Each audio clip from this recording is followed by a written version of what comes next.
तर आज आम्ही नवी दिल्लीमध्ये हे आंदोलन संपवलेलं आहे आणि माझ्यासोबत मुंबईहून भरत आला होता आणि दादा होते माधव दादा जे छत्रपती संभाजीनगरमधून आले दिपकेंचं गाव आणि दिपकेंचं पूर्ण आंदोलन कव्हर करणारा हा जो फील्डवर असतो आणि आम्ही जे आंदोलन पाहिलं झेंझिनचं पत्रकारांना फटकवलं, पत्रकारांना शिव्या दिल्या, पत्रकारांना घेरलं, मारलं, फोडलं, हाकलून दिलं. पण आमच्या बाबतीत ते झालं नाही, कारण आम्ही साम म्हणून एक सजग माध्यम म्हणून या आंदोलनाच्या पहिल्या दिवसापासून ही बातमी दाखवत होतो.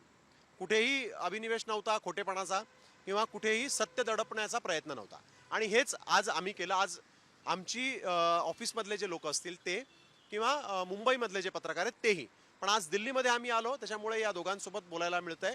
त्यांनी कसं हे आंदोलन बघितलं हे महत्त्वाचं आहे. भरत, तू इथे लाठीचार्ज पाहिला, तू इथे बऱ्याच दिवसांपासून होता, कसं हे आंदोलन होतं आणि काय क्रेज तू पाहिला?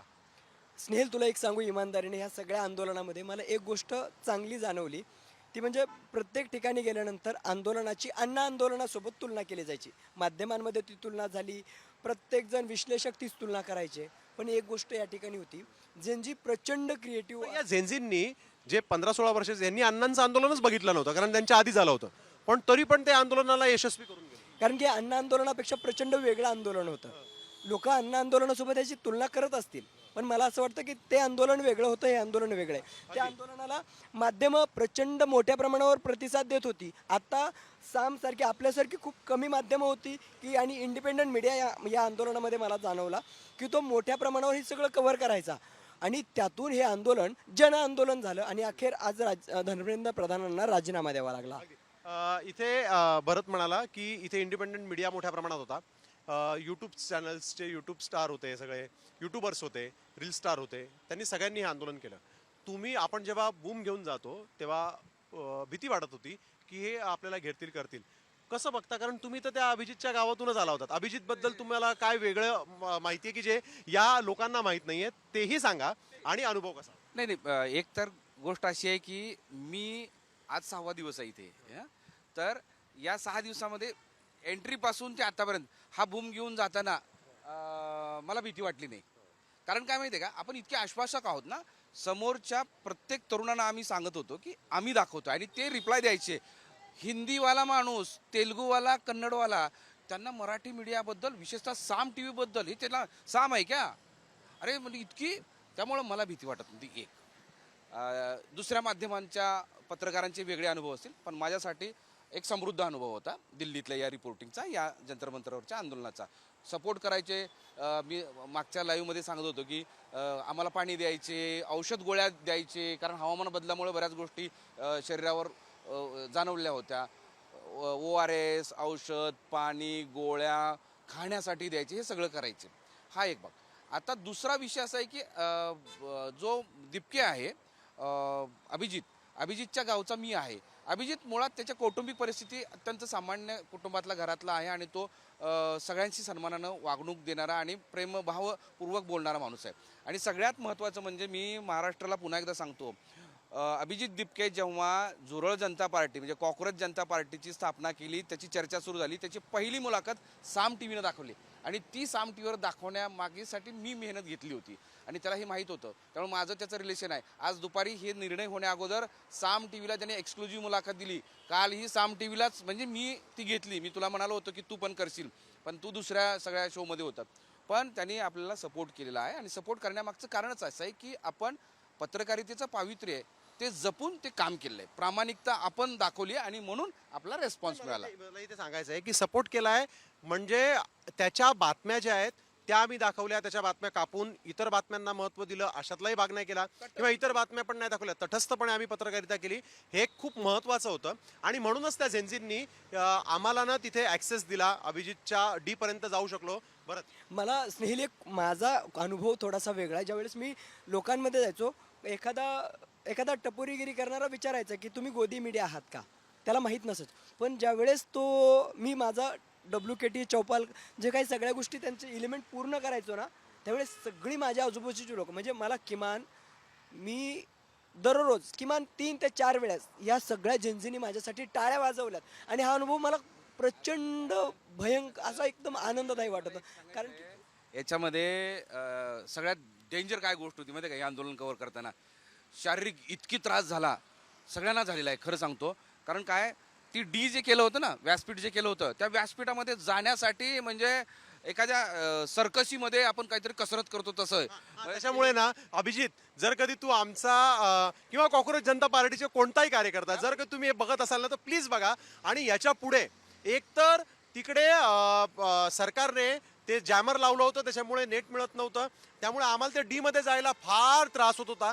आणि दुसरी गोष्ट म्हणजे त्या डी मध्ये जाऊ देण्यासाठी जवळजवळ 6 फुटांचे बॅरिकेडिंग्स होते, ते ओलांडून जायचं होतं, त्यामुळे तो खूप त्रास होता. त्याच्यामुळे याच्या पुढे कृपया करून अशा पद्धतीचं नियोजन ठेवू नका. आणि दुसरी गोष्ट म्हणजे सरकारला सांगणं आहे की जॅमर लावू नका, कारण जॅमर न लावता पण म्हणजे जॅमर लावून पण तुम्हाला राजीनामा द्यावा लागला, तुम्हाला हार पत्करावी लागली, मग त्या जॅमरचा उपयोग काय झाला? एक एक एक त्याच्यामध्ये सांगतो, आंदोलनाच्या ठिकाणी प्रचंड क्राऊड असतो आणि क्राऊड कंट्रोल होत नाही आणि त्यामुळं बऱ्याचदा आपल्या मोबाईलची रेंज निघून जाते.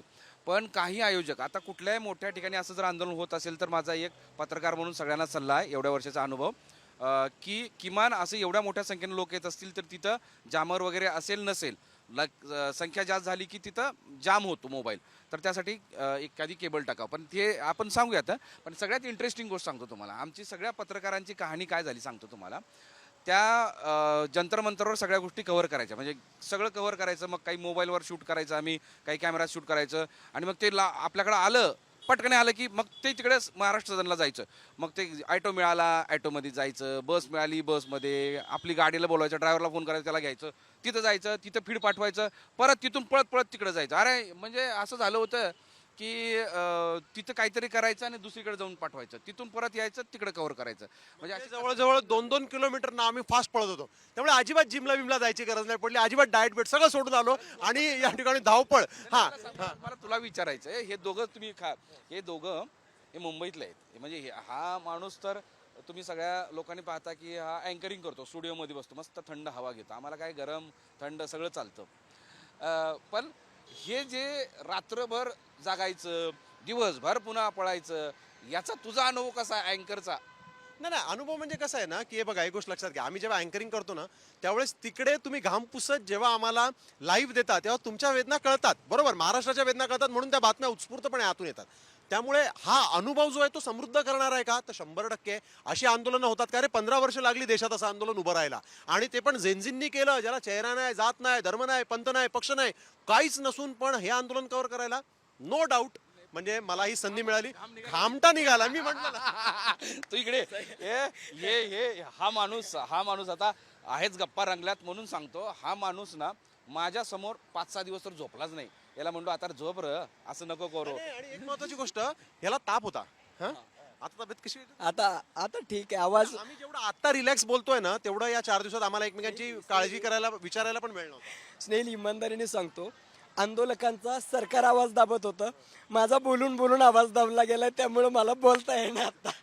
म्हणजे ही खरं तर मजा होती, मस्ती होती, पण कामामध्ये होतो, काम करत होतो आणि ते तुमच्यापर्यंत पोचवत होतो. कारण काय होतं की फील्डवर जेव्हा आम्ही असतो ना, त्यावेळेस जे आम्हाला दिसलं ते सगळ्यात आधी आमच्या प्रेक्षकांना कसं पोचतेल, त्यांना कसं बघता येईल, हाच विचार डोक्यात असतो. त्यामुळे जेवलोय का, तर नाही जेवलो. म्हणजे आज आषाढी एकादशी असून आमचा उपवास झालाय का, तर हो झालाय, कारण सकाळपासून हॅपनिंग्स होत्या तिथे. पांडुरंगानं उपवास घडवून आणलेला आहे आणि ही पांडुरंगानं आमच्यावर काय म्हणतात पुंड्याई दाखवून दिलेली आहे किंवा टाकलेली आहे की बाबानो, तुम्ही आज तिथं दिल्लीत आहात, तेवढं सगळं करत असाल तरी तुम्ही उपवास धरू शकत नाही अशी तुमची स्थिती आहे, तरी पण तो झालाच उपवास. म्हणजे पांडुरंगाचे खरंच खूप आभार मानलं पाहिजे. आणि यश मिळालेलं आहे. आणि यश मिळालं म्हणजे काम करताना मजा पण आली, यश पण मिळालं, आणि आमच्या वरिष्ठांनी जो विश्वास टाकला होता आमच्यावर, त्याला न्याय देण्याचा आम्ही प्रयत्न केला.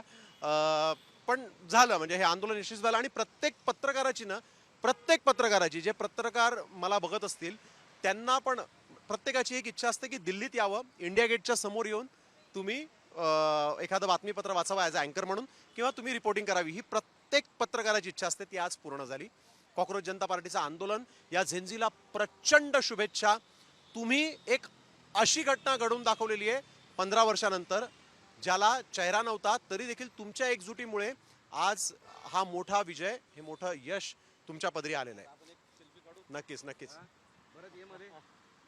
अरे पण तर अर्थातच हा सेल्फी जो आहे, हा सेल्फी पण आम्ही तुम्हाला दाखवू की आज आम्ही हसतोय. इतके दिवस ते सगळं नव्हतं, टेन्शन होतं, नक्कीच टेन्शन होतं. कॅमेरामन्स जे आहेत आमचे, त्यांचं देखील विशेष कौतुक. इरफान संभाजीनगरमधून आलेला आहे आणि आमच्याबरोबर दिल्लीचा जो कॅमेरामन आहे तोच यावेळेस आमच्या सोबत होता. कारण त्याला रस्ते माहिती होते आणि आम्हाला फारसे रस्ते माहिती नव्हते. दिल्ली गोल गोल फिरवते खूप, त्याच्यामुळे राजीव त्याच्यामुळे राजीव आमच्याबरोबर होता. त्यांचे देखील विशेष आभार मानले पाहिजे. आणि आता आणि आमचे ड्रायव्हर अनिल जे होते त्यांनी देखील पार म्हणजे जिथे बॅरिकेड्स होते त्या बॅरिकेड्स पर्यंत गाडी नेण्याचा प्रयत्न केला. पोलीस ओरडायचे आणि खूप बॅरिकेड्स. हे आमचे ड्रायव्हर आहेत. अनिल, कैसे लगा आपको? मुझे अच्छा लगा सर। अच्छा लगा? कैसे लगे? काफ़ी अच्छे। और कैसे लगा ये अनशन? अनशन अनशन जो है काफ़ी सफल रहा है। आणि अर्थातच तो ड्रायव्हर आहे, कॅमेरामॅन आहे आमचे दिल्लीचे. राजीव जी, जो भागदौड़ हुई, आपकी कैसे भागदौड़ थी? अच्छी भागदौड़ थी, अच्छा प्रदर्शन रहा, जो कवर करने में मजा आया, आनंद आया। तर आपण बघतोय धावपळ आवडली प्रत्येकाला, कारण अशा गोष्टी घडत नाहीत. जेव्हा घडतात त्यावेळेस पत्रकार म्हणून, एक सक्षम पत्रकार म्हणून आपल्याला तिथे उभं राहणं गरजेचं असतं. तेच आम्ही केलं. सगळं तुमच्या कोर्टात आहे, तुमच्या न्यायात आहे. तुम्ही बघताय, तुम्ही ठरवताय. त्यामुळे असेच पाहत राहा साम टीव्ही. धन्यवाद.